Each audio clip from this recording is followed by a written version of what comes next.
Ini pertanyaan Pak Sabir, bagikan dari pengalaman praktis beliau memberikan konseling, memberikan pelayanan kepada keluarga-keluarga dan kaum muda. Ini justru dari kehidupan pengalaman pelayanan itu bahan-bahan penulisannya menjadi semakin kaya dan menjadi semakin relevan. Tujuan kita atau ada apa di balik setiap kita yang ingin menulis, tetapi sebetulnya kalau kita teliti, kata motivasi itu seperti koin. Koin itu kalau hanya satu sisi yang berwarna, yang bergambar, maka itu tidak laku. Maka harus ada dua sisi. Nah, motivasi yang pertama kita lihat saja seperti ini. Yang pertama ini adalah tujuan, yaitu motivasi dalam arti tujuan. Apakah kita menulis itu iseng saja, atau cari uang, atau supaya terkenal? Karena bisa salah satu atau bisa kedua-duanya atau bisa ketiganya. Salah satunya adalah teman saya, kemarin dia baru pulang dari Brisbane dan dia menyerahkan naskahnya ke saya untuk saya teliti. Dan saya tanya, "Lu kok nulis itu apa?" Dan jawaban dia adalah yang pertama itu untuk iseng saja. Dan ketika saya baca, tulisannya bagus sekali. Dan saya berkata, "Oh ini," padahal dia baru pemula, penulis yang pertama kali, dan dia nulis dan tulisannya itu luar biasa. Dan saya sampai terkagum, seorang ibu, dia punya 4 orang anak, anaknya di luar negeri semua, dan dia menulis dari pengalaman keliling dunianya itu dengan bahasa yang sangat membumi. Dan yang kedua itu adalah cari uang. Jujur aja, kalau di Indonesia kita cari uang dari penulisan nggak bisa banyak. Nah ini di sini kebetulan ada penerbit-penerbit di situ karena royaltinya nggak banyak. Kecuali kalau buku kita mati hidup ya. Nah ya royaltinya seperti itu juga. Jadi kadang banyak kadang sedikit, sekitar 10% lah. Apalagi kalau sitaannya nggak banyak. Jadi kita nyetak 2000 itu mungkin nggak begitu banyak. Tapi kalau kita seperti J.K. Rowling dengan sekarang sudah 150 juta eksemplar lebih dari Harry Potternya, maka kita akan kaya raya. Karena dia menjadi 10 orang terkaya di England, di Great Britain. Nah yang ketiga adalah supaya terkenal. Mungkin kita dari orang yang tidak tahu apa-apa bisa menjadi dikenal karena tulisan-tulisan kita. Dan berikutnya, yang kedua adalah, nggak pas lah. Ya, kita akan lihat ya. Yang kedua ini geser kurang pas anunya, mungkin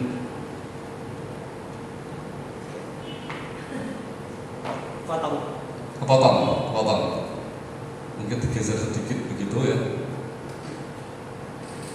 Oke, yang kedua ini adalah ini Samuel Johnson. Di situ kan dikatakan apa ini? Aku tidak punya motivasi menulis.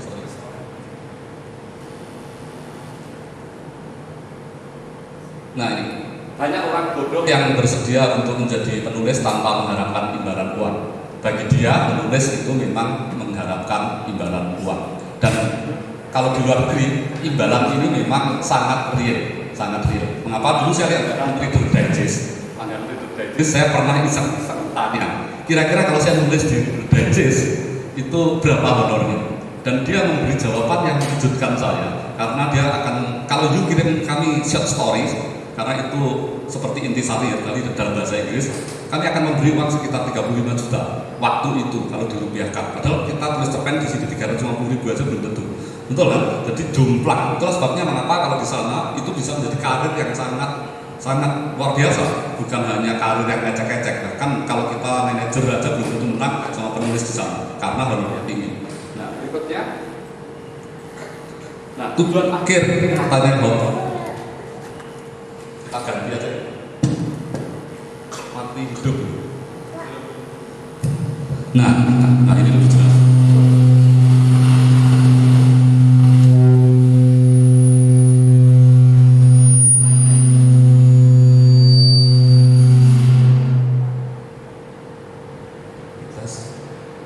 Tes. Oke.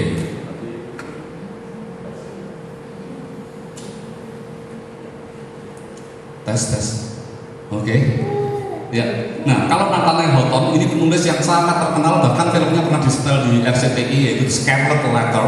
Dan dia memberikan ini, tujuan akhir suatu karya tulis yang masuk akal adalah pertama kerja keras yang menyenangkan untuk menulis. Mengapa menyenangkan? Karena kalau kita hobi, itu segala sesuatu yang kita lakukan itu jadi menyenangkan. Seperti Basuki Sudirman kan pernah ditanya, "Bapak jabatannya apa?" Saya bilang, "Jabatan saya, profesi saya penyanyi dangdut, sedangkan hobi saya gubernur." Nah, jadi dia balik. Kalau kita hobi, maka itu kerja keras yang menyenangkan. Dan berikutnya kedua, kebanggaan keluarga dan teman-teman.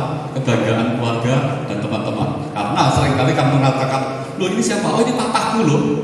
Ini papaku. Seperti anak saya yang sekolah di Gloria, itu hampir satu sekolahan tahu. Mengapa? Karena buku saya itu dibaca oleh guru bahasa Indonesia di sana dan dianjurkan murid-murid untuk membaca. Dan Yonatan yang dulu muridnya Pak Edi ini, dia bilang, Pak, gara-gara buku Bapak saya sekarang dikenal. Nah, jadi dia ikut bangga, malah saya nggak dikenal di sana, wajah saya nggak tahu, kecuali menjemput dia aja. Dan berikutnya adalah uang kontal. Tetapi yang menarik dari anak Nathanael Hawthorne katakan apa? Dia tidak mau munafik, dia berkata apa? Urutannya tidak harus seperti itu. Jadi artinya dia bisa menempatkan uang kontan di urutan pertama, bukan? Dan menurut saya urutan pertama uang kontan pun itu tidak salah. Mengapa? Karena uang menurut Alkitab ini bukan khotbah, bukan akar segala kejahatan. Akar segala kejahatan kalau cinta uang, tetapi uangnya itu sendiri tidak. Tadi sebelum sharing seminar ini saya cerita sama Mas Wawan dan Pak Ari, ada sekelompok majelis jemaat yang karena dia bekerja keras untuk pelayanan dengan demikian bagus, maka didatangi oleh malaikat Tuhan. Dan malaikat Tuhan berkata begini, karena engkau melayani dengan tulus, kerja keras tanpa pamrih, maka silakan pilih 3 hal yang engkau kehendaki dalam hidupmu. Yang pertama kekayaan, yang kedua kehormatan, yang ketiga hikmat. Nah, karena dia orang rohani, mungkin dia belajar dari Salomo, maka dia berkata saya pilih hikmat. Begitu dia berkata pilih hikmat, langsung ada halo di situ. Seperti orang kudus biasanya ada lingkaran sinarnya di situ. Dan semua orang langsung bilang, say something, ayo katakan sesuatu kepada kami, karena kamu sekarang sudah penuh hikmat. Dan dia berkata seharusnya tadi saya pilih uang, seharusnya saya pilih kekayaan. Dulu sebelumnya dia pilih hikmat karena belum berhikmat, setelah hikmat dia malah pilih uang. Berikutnya kita akan melihat, nah bagaimana dengan saya sendiri. Nanti kadang-kadang orang tanya loh, itu dari penulis-penulis lain, bagaimana dengan saya sendiri. Pertama saya menulis karena memang senang menulis, dan saya menulis sejak SMA. Saya menulis SMA, pertama kali saya menulis itu di Anita Cemerlang, dan majalah Gadis semacam seperti itu. Dan itu pun berupa cerpen. Kalau dibukukan mungkin sudah sekitar 100-an cerpen saya publish. Nah, tetapi sekarang kalau suruh nulis cerpen lilit, waduh saya kalah jauh sama Mas Ali, karena dia masih jiwa muda, saya awet tua. Nah, memang senang. Yang kedua, karena saya menulis karena bahasa rohaninya saya ingin membakat talenta yang Tuhan titipkan kepada kita. Nah, seringkali setiap kita itu pasti diberi talenta. Firman Tuhan katakan 5, 2, dan 1. Nah, yang sering menjadi persoalan, seringkali kita berkata bahwa Tuhan, aku sudah mengembangkan ke 5 talentaku. Artinya sudah top maksimal, menjadi 10 talenta. Dan Tuhan berkata, kamu merasa saya beri 5. Padahal menurut saya, kamu saya beri 10, yang kamu kembangkan hanya 5. Bisa paham yang maksud? Seringkali kita berkata kalau kita sudah mengembangkan 5 secara top, maka itu sudah luar biasa. Ternyata enggak, yang kita rasakan hanya 5. Ternyata Tuhan memberi 10, ternyata kita masih hutang 5. Itu sebabnya hari Senin yang lalu, kumpulan pendeta di Surabaya itu mengadakan seminar menulis. Pendeta di Surabaya, jadi bukan jemaat, pendeta di Surabaya. Dan yang saya suruh bicara di situ. Dan saya tanya kepada Bamak yang mengadakan, saya tanya, mengapa ini untuk para pendeta semua? Dan dia berkata, oh iya, karena pendeta jangan hanya bisa ngomong, tapi harus bisa menulis juga. Dan saya nggak tahu di sini ada pendeta juga atau tidak. Yang jelas ada pengkhotbah di sini dan sudah menulis. Dan setelah ini pasti dia juga akan menulis. Berikutnya adalah saya menulis karena memang ingin berbagi bagi orang lain. Karena saya hobi membaca, maka saya masih ingat ketika saya waktu itu kerja sebagai editor, sebagai pemimpin redaksi di Bahana, saya pernah membaca satu quotation, satu kutipan orang yang berkata, orang yang membaca dan membaca tetapi tidak pernah menulis, itu sama dengan petani yang membajak dan membajak tetapi tidak pernah menghasilkan padi. Jadi artinya, kalau kita bergumul di situ, bagikan sesuatu kepada orang lain supaya tidak ngendor di kamar. Saya masih mengenal seorang dulu, dia kalau nggak Atma Jaya, Sanata Dharma. Waktu itu di sebelah kantor saya itu ada kantin mahasiswa, dan saya sering pagi makan di situ. Suatu kali ada seorang gadis datang dan berkata, Anda Pak Safir? Saya bilang iya. Dan dia berkata, boleh saya share sesuatu? Dan saya bilang oke, silakan. Dan dia berkata, saya itu di rumah suka nulis, tetapi tulisan saya tidak boleh dibaca orang lain. Saya malu kalau tulisan saya dibaca. Bahkan ketika saya ngetik di komputer itu, kalau di belakang ada adik saya usir keluar dari kamar karena saya nggak pede. Dan saya katakan, loh, kalau begitu untuk apa you menulis? Ya hanya sekedar menulis saja. Saya katakan sekedar menulis, oke. Tetapi lebih baik lagi kalau tulisan itu dikirimkan. Dan dia berkata, masa bisa masuk Dan saya katakan, oke, besok kita ketemu lagi ya di sini ya, karena saya sering makan di sini. Coba serahkan tulisanmu kepada saya. Dan tulisannya diserahkan berupa cerpen. Saya editkan, dan saya kirimkan ke majalah Jakarta. Dan tulisannya itu dimuat bukan hanya sebagai cerpen biasa, tetapi menjadi laporan utama di majalah itu. Dan dia dengan gembira ketika beberapa bulan kemudian ketemu saya, dia tunjukkan majalahnya. Lihat tulisan saya sekarang sudah dimuat. Dan begitu gembiranya dia lupa traktir saya. Oke, nah itu kan menyenangkan. Jadi jangan hanya disimpan, tapi sharekanlah kepada orang lain supaya bisa menjadi berkat. Dan berikutnya, bandingkan dengan apa yang dikatakan oleh Robert Walker. Dr. Robert Walker ini editor dan jurnalis majalah Christian Life. Sekarang malah gabung ya dengan Charisma and Christian Life karena manajemennya digabung merger. Tuhan, buatlah apa yang aku tulis berbicara langsung ke hati setiap orang tentang Yesus. Dia tidak mau hanya sekedar nulis, tidak mau sekedar menulis, tetapi dia ingin berbagi. Mengapa? Karena kalau kita lihat penerbitan Kristen pun seringkali penulisnya bukan orang Kristen. Sinar Harapan, sekarang Suara Pembaruan, dan Kompas sekalipun penulisnya belum tentu orang Kristen. Padahal secara bergurau kita berkata Kompas itu sebetulnya bukan hanya sekedar petunjuk arah, tetapi kan singkatannya dari Komando Pastor. Nah, Komando Pastor, tapi jemaat umatnya sendiri malah tidak terlalu sering menulis. Next. Nah, ada 6 motivasi yang baik. Yang pertama, karena Anda seorang Kristen, Anda memiliki sesuatu untuk dikatakan sehingga memperkaya hidup. Dan yang dikatakan memperkaya hidup itu bukan hanya memperkaya hidup orang lain, tetapi memperkaya hidup kita sendiri. Mengapa? Karena seringkali kalau kita menulis, dikatakan di firman Tuhan itu adalah pedang bermata dua. Sebelum kena orang lain akan kena kita sendiri. Dr. Rudi Budiman itu adalah pendeta di Indonesia yang melayani di Belanda, Dan suatu kali saya ketemu dengan dia dan saya tanya, Pak, mengapa hidup pelayanan di Belanda? Mengapa nggak pulang ke Indonesia? Dan dia katakan seperti ini, sebetulnya saya bukan ke bule-bulean, bukan ke barat-baratan. Waktu itu gereja di Belanda memang membutuhkan pendeta Indonesia untuk melayani masyarakat Indonesia yang ada di Belanda. Dan tidak seorang pun yang bisa mau atau bersedia. Dan akhirnya saya lah yang berangkat ke sana. Sebetulnya saya tidak. Saya masih nasionalis yang juga senang. Dan yang lebih luar biasa dari dokter ini Budiman ini, kalau dia khotbah Rudi Budiman, maka jemaat tidak ada satupun yang meninggalkan hanya untuk sekedar kencing. Mengapa? Karena khotbahnya luar biasa.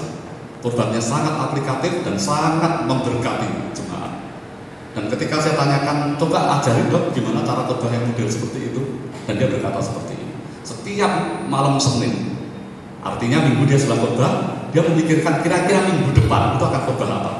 Dan kalau sudah dia punya tema khotbahnya, maka mulai Senin, Selasa, dan Rabu dia akan mencoba menghidupi khotbah itu sendiri. Dan kalau gagal dia ganti tema. Dan hal itulah yang seringkali menghantui para pendeta. Saya sekarang kerjasama dengan Agnes Maria dan Handi Layantara. Agnes salah satu pengkhotbah wanita terbaik di Indonesia. Dan suatu kali dia berkata begini, suatu kali saya ingin khotbah tentang kesabaran. Sudah saya siapkan matang kesabaran. Dan malam itu saya konflik dengan suami saya. Dan saya sedang berpikir, apakah saya ganti ya khotbah saya? Gimana bicara kepada jemaat tentang kesabaran kalau saya sendiri tidak sabar? Dan apa yang dilakukan? Dia masuk toilet, dia lihat di situ ada kaca, dan dia cuci muka, dan dia berkata, Agnes, sabar ya, sabar. Harus berhasil mengatasi kemarahannya sendiri, kontrol diri. Ketika keluar, dia bisa rekonsiliasi dengan suaminya, dan dia tidak jadi ganti khotbahnya. Mungkin dia berpikir lebih baik menerangkan hati daripada ganti khotbah, mikir ulang lagi kan. Nah, artinya sebelum kena orang lain, kan lebih baik kena diri kita sendiri. Itulah sebabnya dulu sebelum saya full time, saya sudah sering keliling khotbah. Maka kalau saya khotbah, istri saya ajak. Untuk apa? Untuk kontrol. Jangan sampai saya khotbah terus tiba-tiba istri berkata, ngapusi. Artinya, kalau ada keluarga kita di situ, maka kita kan harus sangat hati-hati. Nah, tulisan kita sebelum kena orang lain pasti akan kena kita sendiri. Berikutnya, kedua, setiap orang memiliki masalah. Tidak seorang pun yang memiliki masalah. Cerita ini terjadi di Congo. Ada seorang yang sangat merasa bahwa dirinya penuh masalah. Dan kemudian dia konseling kepada seorang hamba Tuhan. Dan hamba Tuhan itu berkata begini, untuk menghilangkan masalahmu itu sederhana saja. Kamu carilah ada yang bunga yang dikatakan bunga itu penuntas masalah. Dan dia kasih ciri-cirinya bunga seperti itu. Coba Anda cari bunga itu di sekeliling Anda. Kalau Anda dapat bunga itu, ambil saringnya dan Anda tanam itu bijinya. Dan kalau itu tumbuh, maka Anda akan berhasil mengatasi masalah Anda. Dan Dan dia keliling dari satu rumah ke rumah sampai seluruh desa dia kelilingi, dia tidak menemukan bunga seperti itu. Tetapi ketika dia pulang ke rumah, dia tidak lagi konseling pada pendeta, karena dia tahu masalah di luar ternyata lebih berat dari dia sendiri. Dan dia merasa bahwa oh ya, setiap orang punya masalah kecuali yang sudah meninggal dunia, baru masalahnya selesai di situ.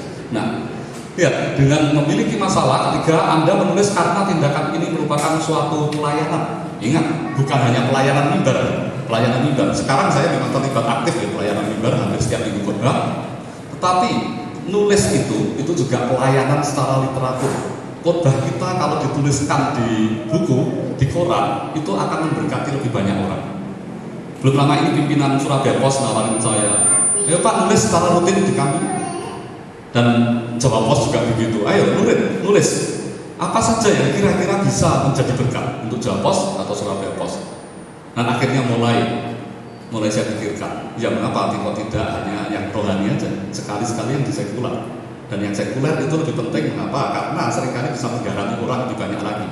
Nah, jadi jangan hanya karena kita berkhotbah merasa kita melayani, seperti Ingrid mungkin dari sekretaris gereja dia merasa melayani, tetapi menulis itu pelayanan yang sungguh luar biasa juga. Dan kemarin ketika inaugurasi Barack Obama, siapa yang diminta untuk berkhotbah? Rick Warren. Dari mana mereka tahu Rick Warren? Dari bukunya Purpose Driven Life. Dan ketika ditanya mengapa Rick Warren diundang, karena bukunya sudah memberkati bukan hanya orang Amerika tetapi seluruh dunia, maka dia layak untuk bicara di depan gedung putih. Berikutnya, next. Yang keempat, Anda menulis karena Anda harus menulis. Ada yang memang kita itu memang kalau nggak nulis rasanya risih ya. Ada orang yang kalau nggak nulis itu rasanya risih. Mungkin Pak Wawan kalau nggak nulis rasanya juga risih karena sudah terbiasa setiap hari nulis. Maka kalau nggak nulis setiap hari aja, seperti harinya kita nggak sikat gigi. Ada sesuatu yang kurang, ada sesuatu yang kurang, dan ada sesuatu yang kurang. Dan kalau itu dibiasakan, maka percaya tidak, nggak sampai 1 tahun Anda bisa menulis buku. Saya menantang seorang gadis di Jakarta. Gadis itu berkata begini, saya ingin menulis tapi gagal terus. Oke, sekarang tantangan, uji coba. 10 minggu ditulis terus. Dan dia tanya, apa yang ditulis? Terserah aja, tapi 10 minggu deh ya angkanya. 10 minggu, setiap pagi setelah saat itu dia tulis. Kalau hanya setengah halaman silakan, tetapi kalau bisa 1 halaman silakan. 10 minggu berturut-turut. Dan dia lakukan itu tantangan. Setelah 10 minggu, nggak pernah berhenti. Minggu ke-11, minggu ke-12, minggu ke-13, dan bukunya diterbitkan. Dan sebentar lagi terbit di Gramedia. Lihat, karena setiap hari akhirnya itu menjadi sesuatu yang terbiasa. Dan tubuh kita itu bisa membiasakan diri dengan cepat. Saya punya kebiasaan yang mungkin setiap orang alami. Setiap hampir jam 12 malam saya turun kencing. Dan itu mengganggu saya. Mengapa? Karena ngantuk. Betul? Tapi meskipun ngantuk karena berkencing terus, akhirnya saya ngomong sama kakak saya problem saya ini, dan kakak saya berkata begini, dulu aku juga, sekarang enggak. Gimana caranya? Minum obat? Udah, kamu tak ajarin caranya. Nanti malam mulai start. Kalau kamu berkencing jam 12, tidak usah kencing, empetet.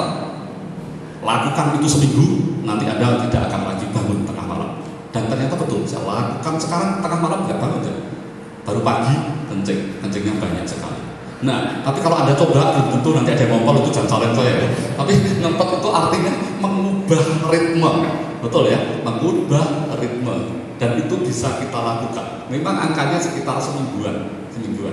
Misalnya, kalau kita berpindah geografi, kita mengalami jet lag ya, itu bisa nggak tidur selama 4 atau 5 hari itu nggak bisa tidur. Tapi ada teman yang ngajari saya dengan sangat baik.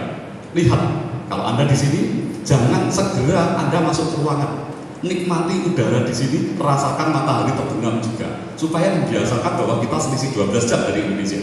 Dan dengan cara seperti itu, saya tidak sampai menunggu 5 hari, maka 3 hari jet lag saya sudah hilang.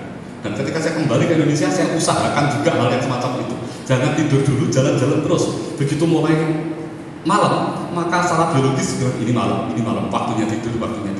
Nah, ternyata diri kita, tubuh kita bisa dikondisikan. Demikian juga dengan nulis. Mungkin pertama kali nggak karu-karuan tulisan Anda, tetapi percaya editor itu akan sanggup membuatnya secara luar biasa.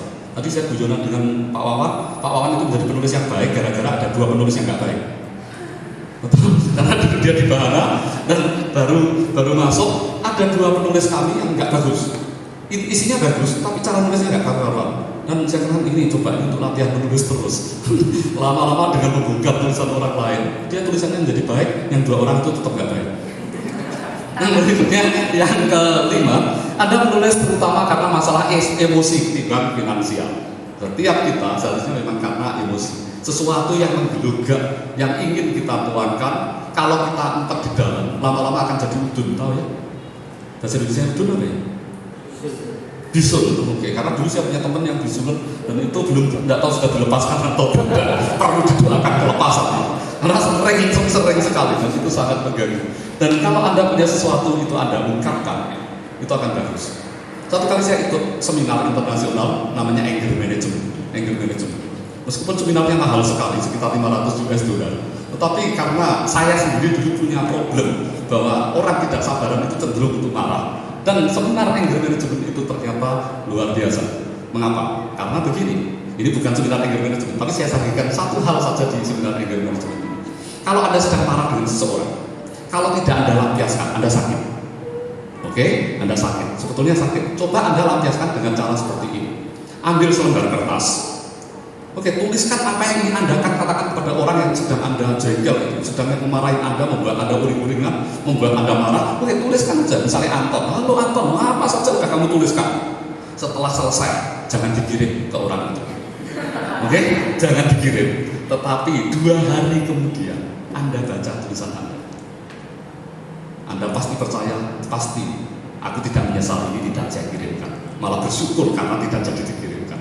Ternyata setelah kita reda, maka yang kita tuliskan di situ ternyata itu tidak seharusnya.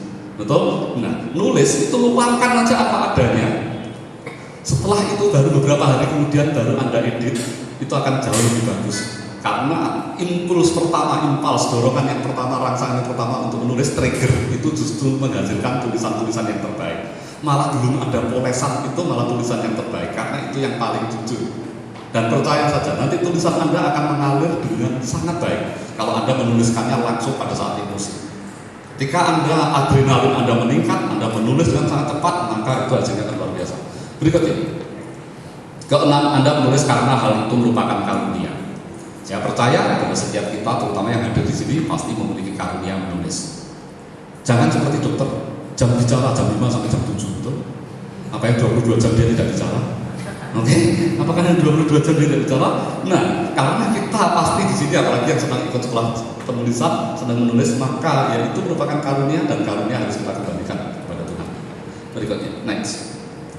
Filter yang terbagus agar tulisan kita benar-benar keluar itu enak dinikmati orang lain dan perlu, seperti Tempo selalu katakan enak dibaca dan perlu. Kalau orang Jogja bacem, enak dibacem dan perlu itu tempe. Yang pertama harus menyerahkan diri kepada Yesus Kristus. Menyerahkan diri. Mengapa? Karena kita penulis Kristen.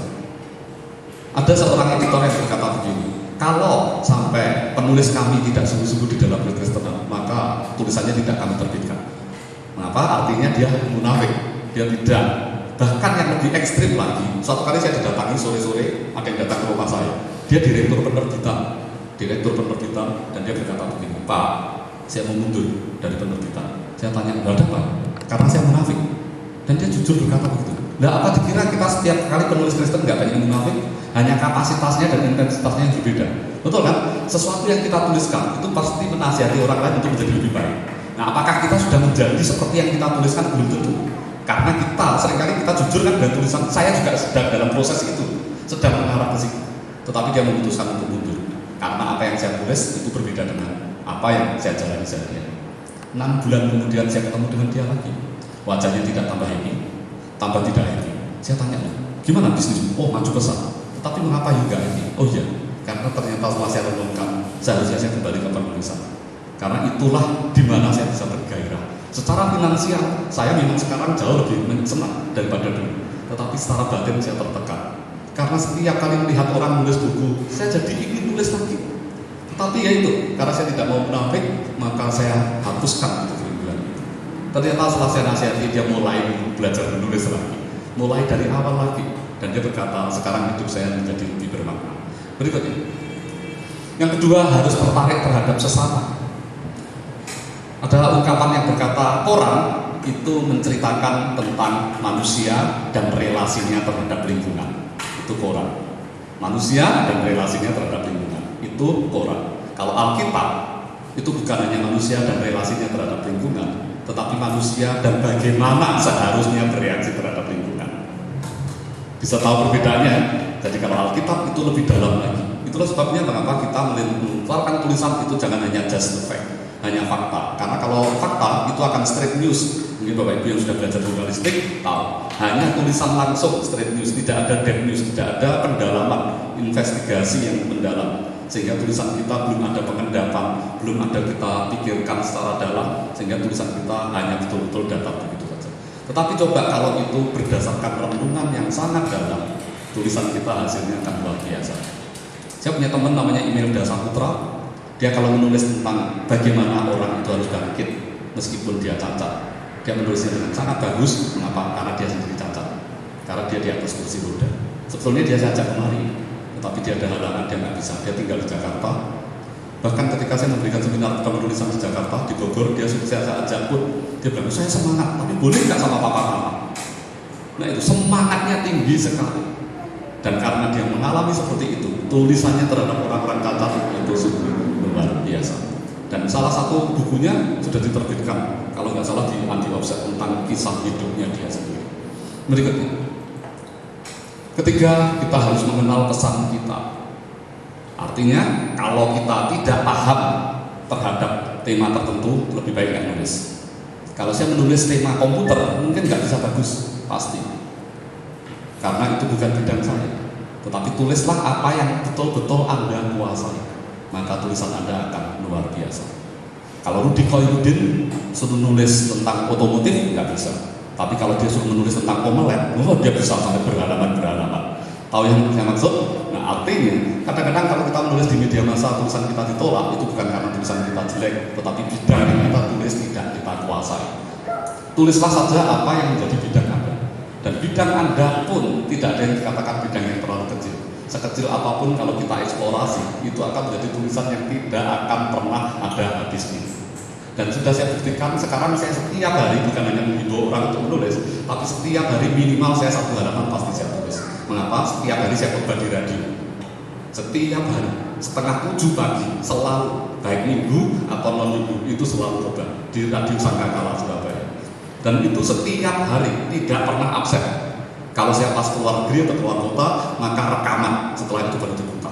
Artinya, kalaupun itu rekaman, saya kan harus mempersiapkan naskahnya. Karena itu di radio tidak live seperti ini. Pertama kali itu tidak gampang. Mengapa? Karena kalau khotbah di mimbar, ada jemaat yang hadir kan, kita bisa lihat reaksi. Kalau radio itu sudah gelap-gelap berita begitu, hanya ada lampu kecil, kita hanya mic, jadi bilang saudara-saudara pendengar, kita nggak bisa bayangkan saudara-saudaranya tidur atau tidak, betul? Tapi itu berdisiplin. Dan setelah saya melakukan selama hampir 2 atau 3 tahun ini, maka menjadi semakin lancar. Begitu saya buka laptop mengalir begitu aja. Bukan karena jago, karena tiap hari. Apakah Bapak Ibu pernah sikat gigi? Kita mikir dulu gigi yang mana kita sikat. Kan langsung otomatis kan? Mengapa? Karena kita lakukannya berhari-hari. Itulah sebabnya kebiasaan, itulah yang membuat kita akan semakin lancar. Yang berikutnya, yang keempat, harus bersedia mempersembahkan waktu kita. Kalau kita berkata ingin menjadi penulis tetapi tidak pernah menulis sama sekali, maka itu omong kosong. Menemui saya 2 orang bapak, dan 2 bapak ini menyatakan betul-betul ingin menjadi penulis. Setengah tahun kemudian bapak yang satu sudah menghasilkan 1 buku, yang satu tidak sama sekali. Dan ketika saya tanya, jawabannya klise, tidak punya waktu. Sebetulnya bukan tidak punya waktu, tidak ada keinginan untuk menyisihkan waktu. Karena kalau kita mau menulis, artinya pasti harus ada prioritas utama. Seperti halnya saat teduh. Kalau Anda berkata tidak ada waktu untuk saat teduh, berarti memang kita nggak menyisihkan waktu untuk itu. Karena untuk yang lain bisa. Seorang bapak lain yang ngomong kepada saya, istri saya dulu rajin sekali baca Alkitab. Sejak ada Cinta Fitri ganti, dia nontonnya Cinta Fitri. Dan ini true story. Dulu tersanjung, oke, pertama kali tersanjung 1, tersanjung 2, sampai tersandung-sandung kan. Nah, lihat artinya kita hanya tinggal memilih prioritas waktu mana yang kita lakukan, untuk menulis atau untuk tidak menulis. Saran saya, kalau supaya bisa tertib, apply ke sebuah majalah dan katakan, aku mau jadi kolumnis di situ. Dan kalau bisa majalah itu, tabloid itu mingguan, dengan mingguan, maka Anda dipaksa untuk menulis. Betul ya? Dan membuat saya sekarang tetap produktif, itu karena saya dulu side dengan Jawa Pos, kelompok Jawa Pos.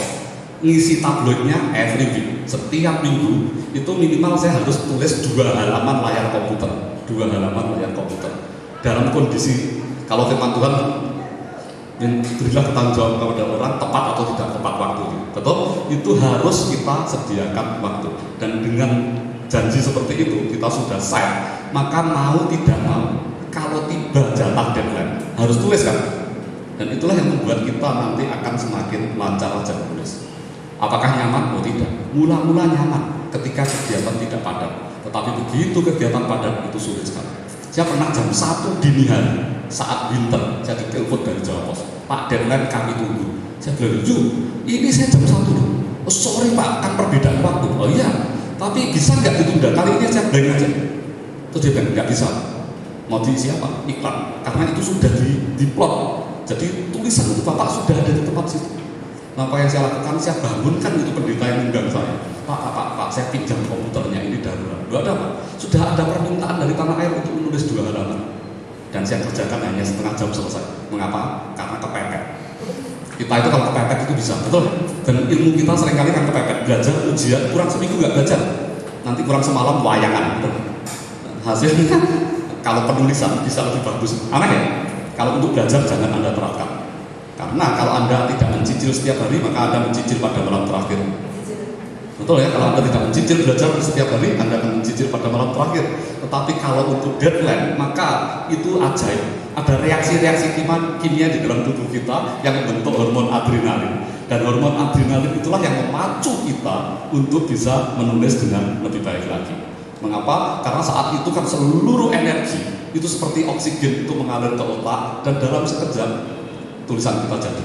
Dan seringkali hal itu saya tes, saya cobakan beberapa orang. Tulisan yang saya menuliskannya dengan persiapan baik dengan yang kepepet itu tadi. Ternyata banyak orang berkata ini bagus yang ini. Padahal dia tidak bisa beritahu ini yang kepepet.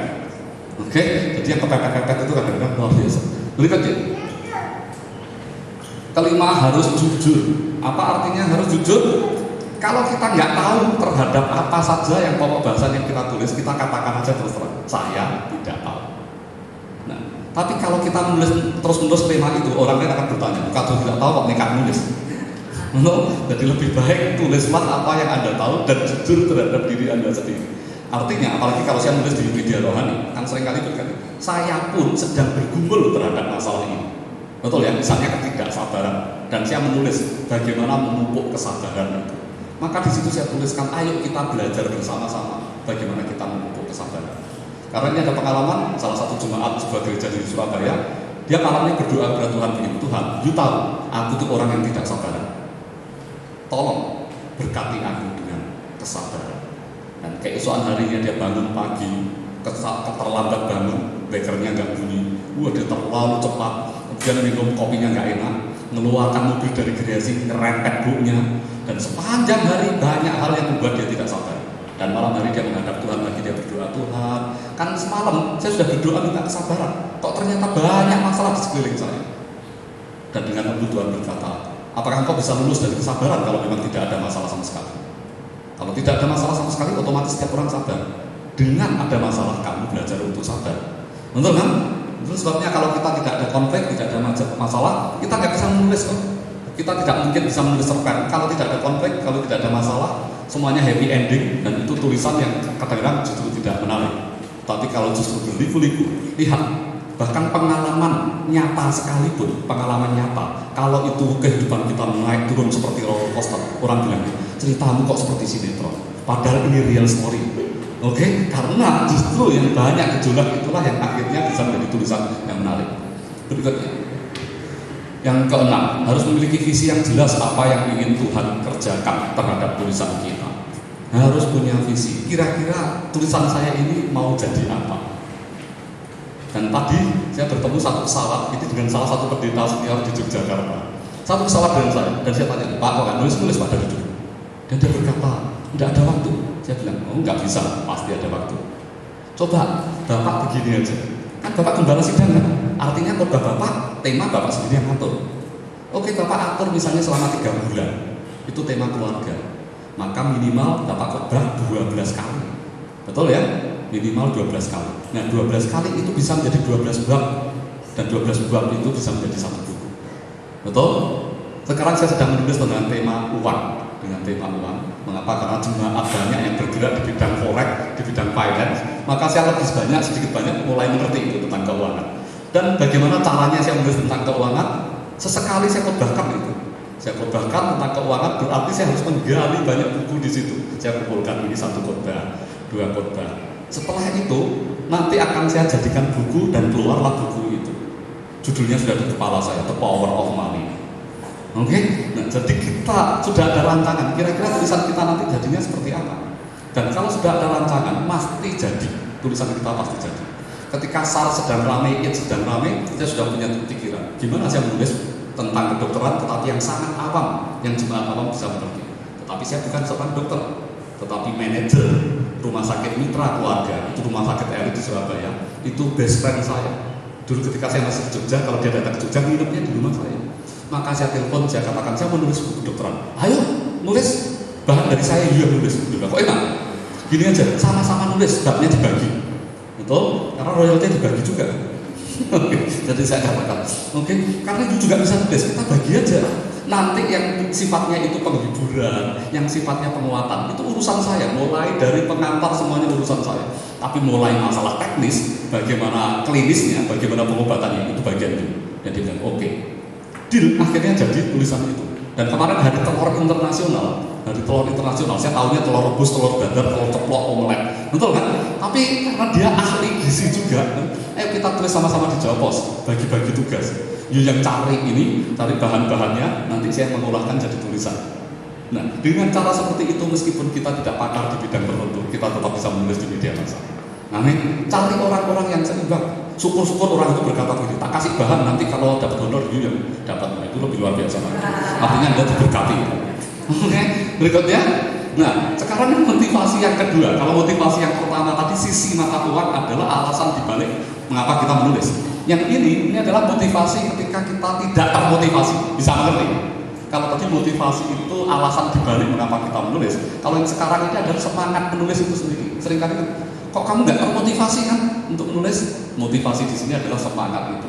Sering nggak kita menatap layar kosong dan di situ nggak bisa apa-apa, atau lembaran kosong dan kita menulis nggak bisa menghasilkan apa-apa. Bahkan penulis senior pun sering mengalami blank seperti itu. Kalau Arswendo Atmowiloto, kalau dia menatap layar yang kosong, biasanya dia bukan menatap layar yang kosong, tetapi dia menatap lembaran kertas yang kosong.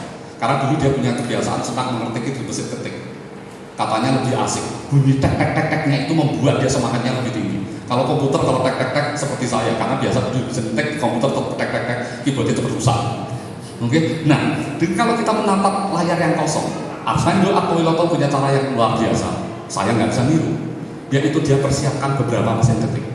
Misalnya dia menulis di sini Senopati Pamungkas, dia blank saat menulis, maka dia ganti yang lain itu dengan ganti judul.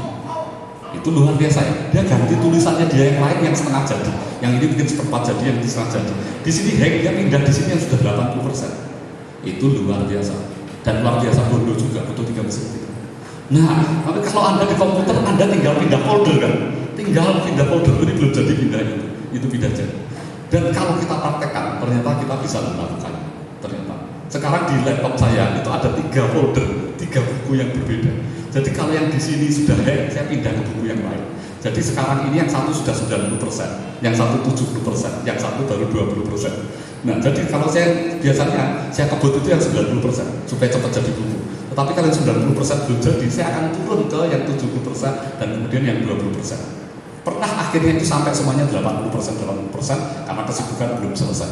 Dan anak saya komplain, Pak kok nggak jadi bukunya? Ya nunggu ini kurang 20%. Kurang 1% pun kalau tidak kita selesaikan nggak jadi kan?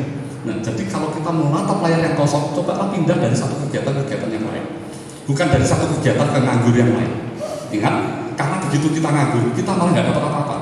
Ada orang berkata, kalau kita rekreasi aja. Setuju saya, rekreasi. Tapi rekreasi itu pun sebetulnya kalau bahasa Inggris kan recreation, berasal dari re and creation, menuliskan kembali. Ketika saya menyelesaikan S3 saya, disertasi nggak selesai-selesai. Jadi tantang terus 2 tahun saya sudah ditunda-tunda terus. Dan akhirnya Pak Kres Marantika telepon sampai, kamu tahun ini harus wisuda. Dan saya katakan oke Pak, tahun ini saya harus wisuda. Saya cuti dari gereja 1 bulan penuh. Saya cuti dan saya balik ke Yogyakarta. Rumah saya kosong melompok, di situ tidak ada makanan, kulkas nggak ada, TV nggak ada, saya nulis di situ. Nggak ada internet lagi di situ, saya nulis di situ. Sampai hack, begitu hack saya ingat, saya mengajarkan kepada orang lain untuk jalan-jalan, dan saya jalan-jalan. Baru ingat kalau saya belum makan sejak siang, laparnya luar biasa. Sudah jam 8, saya jalan di jalan sepanjang jalan ini, mana itu Candi Gebang, restoran-restoran tutup, hanya ada satu di situ. Saya makan di situ. Menunya terancam, itu menu paling kegemaran saya, yaitu paling tidak doyan saya. Oke, sudah disuguhkan terancamnya bau lagi. Waduh, ya ini makhluk kuman. Tetapi penjualnya bagus.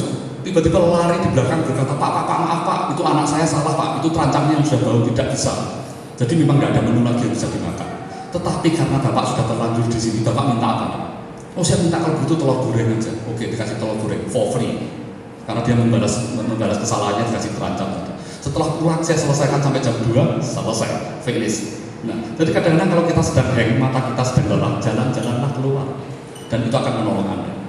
Ada seorang accounting, dia kerja di Hawaii, di Honolulu. Suatu malam dia menyelesaikan kasusnya, keuangan itu sebelah kiri, sebelah kanan nggak pernah selesai. Kalau kita selisih 1 sen dolar saja, harus cari sampai dapat. Dan dia terus nggak dapat, akhirnya dia hang, jenuh, menatap layar komputer yang kosong, menatap buku laporan yang kosong. Akhirnya dia memutuskan untuk turun ke bawah, jalan-jalan di Waikiki Beach. Setelah jalan-jalan, jam 2 dini hari, dia kembali lagi ke office dan dia temukan kesalahannya di mana. Mengapa ternyata tadi kolom kiri dan kolom kanan tidak pas? Ternyata ada potongan dari itemnya, bulu matanya jatuh, angka 0 jadi angka 9. Dan ketika dia geser, waduh, ketemu sekarang mengapa selisih. Bayangkan seorang accounting, master di bidang accounting, CPA, waduh gelarnya sudah seperti itu. Bisa hang hanya karena rambut, mengapa? Sudah terlalu lelah. Orang kalau terlalu lelah sudah hang. Kalau kita ngetik dan kita belum lapar, kita lihat tulisan itu sudah seperti spaghetti. Nah, mengapa? Karena kita lapar. Sudah saatnya kita berhenti supaya kita produktif kembali. Berikutnya, motivation. Ini ketika saya mempersiapkan ini, memang sengaja saya menemukan kata motivation ini. Dan mari kita belajar dari kata motivation ini sendiri. Kalau motivasi kita terhambat, apa yang harus kita lakukan? Make yourself comfortable. Buatlah diri Anda senyaman mungkin, tapi jangan sampai ketiduran. Karena kalau sampai ketiduran, Anda nggak bisa nulis lagi. Kecuali memang Anda sudah fatigue. Ternyata besi baja pun bisa fatigue. Kemarin ketika Lion Air katanya besinya rodanya nggak bisa keluar, katanya itu rodanya fatigue. Fatigue itu adalah sudah titik jenuh, besi pun bisa menjadi titik jenuh. Nah, dalam diri kita, kita juga kalau sudah sangat fatigue, tidak ada obat lain kecuali tidur. Istri saya kerja di apotek, sangat ngerti obat. Tetapi kalau saya berkata pusing, dia selalu berkata begini, tidur, aku nggak mau ngasih obat. Karena aku tahu penyebab pusing itu karena kelelahan. Buat tidur, bangun. Kalau Anda bisa bangun tengah malam, silakan untuk teruskan. Dulu saya menerjemahkan buku Hikim to Set Captives Free yang diterjemahkan sekarang menjadi buku bestseller, bebas dari cengkeraman setan, saya bangun setiap jam 3 pagi. Mengapa? Karena kerjakan malam sudah fatigue, sudah sangat lelah. Jam 3 saya selesaikan sampai jam 5, dan dalam tempo beberapa saat buku itu bisa, padahal ketebalannya ratusan halaman. Nah, make yourself comfortable. Buat diri Anda sesantai mungkin di saat seperti ini, pikiran kita menjadi tenang dan inspirasi bisa muncul kembali.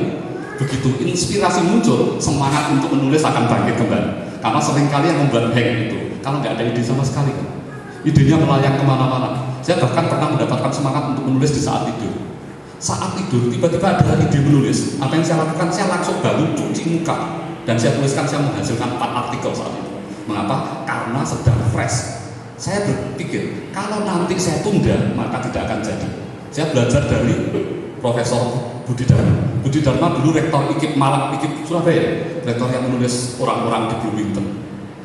Dia punya kebiasaan kalau ide sedang muncul dengan derasnya, tapi pada saat itu dia tidak memungkinkan untuk menulis, maka dia keluarkan notebooknya, bukan laptop, notebook betul-betul buku catatan, dan dia tuliskan itu sedetail mungkin supaya sampai di rumah dia bisa menuliskan. Jadi siapkanlah selalu tulisan-tulisan itu. Tiapkan pulpen, kertas itu siapkan. Tadi Wawan ketika mau suruh menandatangani sesuatu, dia bilang, aku nggak punya pulpen, nggak punya kertas. Aduh, kamu penulis nggak punya pulpen, nggak punya kertas. Oh iya, tapi aku punya penulisan digital. Karena dia punya dupot semacam itu, seperti elektronik mungil yang bisa untuk menulis pakai stylus. Apapun juga, jot down dalam bahasa Inggris artinya jot down, yaitu tuliskan saja apa yang mengalir dalam pikiran kita. Maka setelah kita punya waktu senggang, silakan menulis, dan itu akan menghasilkan sesuatu yang luar biasa. Saya pernah menyepi di suatu daerah pantai selama 25 hari. 25 hari karena ada seorang dermawan yang membayari saya di sebuah hotel berbintang 25 hari saya hanya menghasilkan tulisan. Dan saya katakan, oke, ini break saya. Dan orang-orang berkata cari ibu di mana? Saya bilang saya sedang menyepi. Tetapi bukan berarti saya menganggur. Selesai itu 3 buku saya jadi. Jadi dengan menyepi 25 hari 3 buku. Jadi artinya kalau Anda memang benar-benar berminat menulis, cari waktu. Tetapi bukan cari waktu kalau ibu-ibu nanti ke mall, pulang, ngantuk, nggak nulis lagi, kemudian pergi berenang, capek, nggak nulis lagi, itu artinya betul-betul membuang. Tetapi kalau Anda betul-betul cari waktu untuk menulis, pasti akan menghasilkan sesuatu. Berikutnya, kata O-nya diikuti, open your ears, your eyes, your heart. Buka telinga, mata dan hati terhadap apapun yang ada sekeliling Anda. Saat membaringkan badan saya di sebuah batu di Jenolan Cave, New South Wales, Sydney, itu betul-betul waktu itu free time saya, karena saya hanya khotbah minggu, tengah minggu saya tidak khotbah, maka saya pergi sama teman drive ke Jenolan Cave. Ini tempat yang jarang dikunjungi oleh orang Sydney, biasanya opera house yang dikunjungi.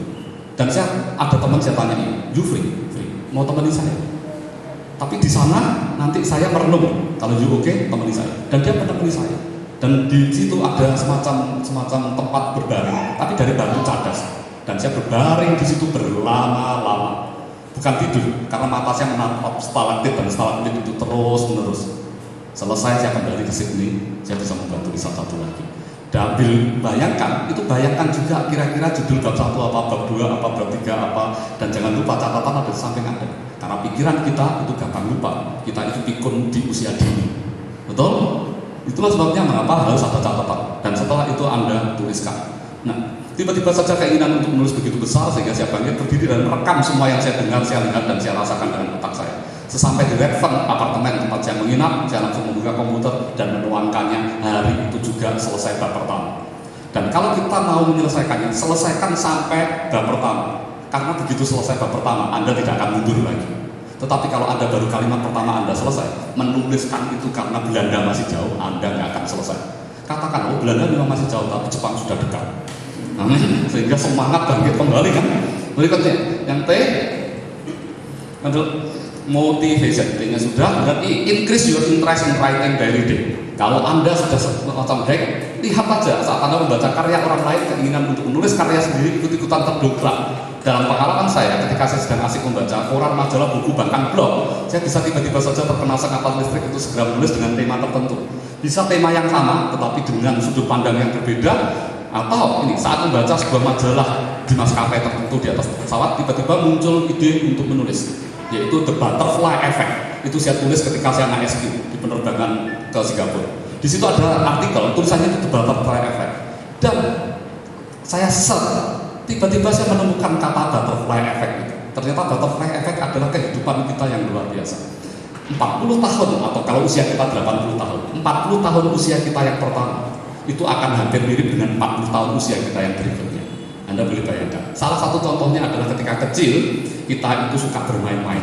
Ketika kita mau meninggal, kita suka bermain-main lagi. Kembali ke seperti anak-anak. Ketika kecil kita gampang lupaan, ketika kita nenek-nenek kita jadi pikun kembali. Itulah yang disebut butterfly effect. Mengapa? Karena sayap kupu-kupu itu sebelah kiri dan sebelah kanan itu kan hampir sama. Dan demikian juga kehidupan kita. Ada saat-saat senang, gembira, suka, duka itu yang akan berulang lagi kepada paruh kedua kehidupan kita. Dan jujur saja sekarang kan